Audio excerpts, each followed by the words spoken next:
సిద్దిపేట జిల్లా అక్బర్పేట్ భూంపల్లి చౌరస్తా వద్ద ఈ రోజు నిర్వహించిన రైతుల ధర్నాలో రైతులు తీవ్ర ఆగ్రహం వ్యక్తం చేశారు.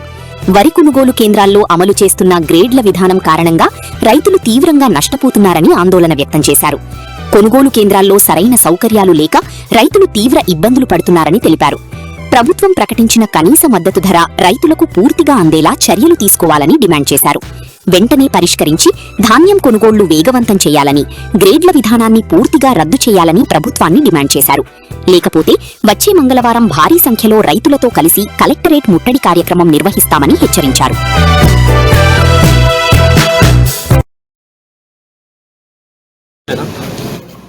రైతులు పొద్దునుంచి సాయంత్రం వరకు పసిపిల్లలాగా ఇంట్లో ఎట్లయితే పసిపిల్లలను పెంచుకుంటారో వారి పంట పొలంలో వరి ధాన్యాన్ని పెంచుకుంటున్నారు.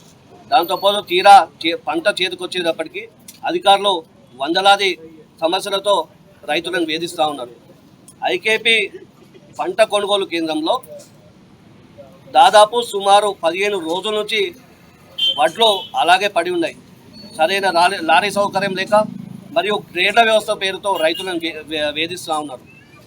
గ్రేడ్ల పేరిట ఏ గ్రేడ్ అని చెప్పేసి ఇక్కడ కాంటా చేసి రైస్ మిల్లతో కుమ్మక్కై ఇక్కడ ఉన్న అధికారులు కుమ్మక్కై రైస్ మిల్లకు వెళ్ళినాక ఇది ఏ గ్రేడ్ కాదు, మేము బి గ్రేడ్ కింద తీసుకుంటామంటున్నాం. తేమ శాతం చూస్తున్నారు. క్వింటాల్కి 4 నుంచి 5 కిలోల చప్పు రైతుల దగ్గర నుంచి దోచుకుంటున్నారు. అయినా కానీ రైతులకు వేధింపు గురి చేయడం చాలా బాధాకరం. ఇక్కడైనా ఇక్కడ ఉన్న రైతులను కాపాడుకోవాల్సిందిగా అధికారులను హెచ్చరిస్తూ ఉన్నాం. రేపు సాయంత్రం వరకు టైం ఇస్తున్నాం. ఈ గ్రేడ్ల విధానం రద్దు చేసి రైతులు తేమ శాతం మీరేదైతే తేమ శాతం చూస్తున్నారో చూసినాక కూడా ఈ గ్రేడ్ల విధానం రద్దు చేసి క్వింటాల్కి 20 రూపాయలు కట్ చేస్తున్నారు.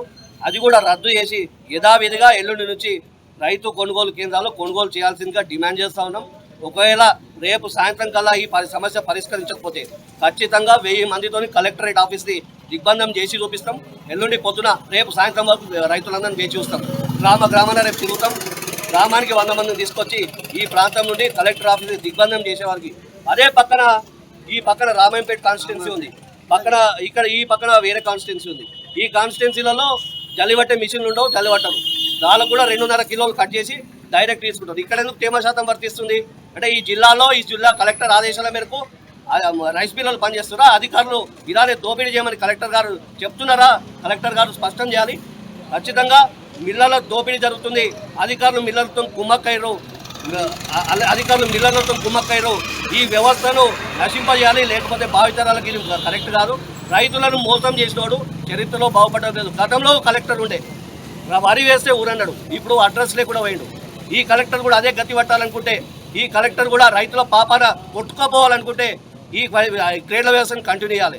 లేదంటే రైతులకు కాపాడుకునే ఉద్దేశం కలెక్టర్కు ఉంటే వెంటనే ఈ గ్రేడ్ల వ్యవస్థను రద్దు చేసి రైతుల నాణ్యమైన వడ్లను కొనుగోలు చేసి రైతులను కాపాడుకోవాల్సిందిగా ఈ ప్రాంత రైతులుగా హెచ్చరిస్తా ఉన్నాం.